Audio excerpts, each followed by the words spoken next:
অর্থ পাচারের অভিযোগে দুদকের করা মামলায় সাবেক বিচারপতি শামসুদ্দিন চৌধুরী মানিককে গ্রেফতার দেখিয়েছে আদালত।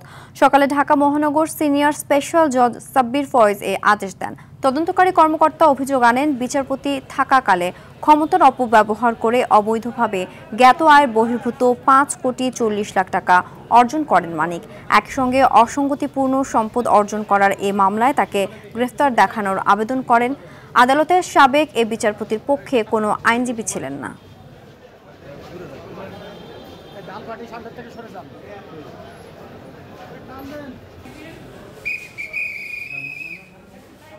উনি যখন বিচারপতি ছিলেন, বিচারপতি থাকা অবস্থায় উনি একজন পাবলিক সার্ভেন্ট হয়েও উনি ক্ষমতার অপব্যবহার করেছেন এবং সেখানে তিনি ক্ষমতার অপব্যবহার করে উনি জ্ঞাত আয় বহির্ভূত 5,40,00,000 টাকা উনি সেখানে ইনকাম করেছেন এবং সেটা তিনি বিভিন্নভাবে স্থানান্তর কিংবা রূপান্তর করেছেন।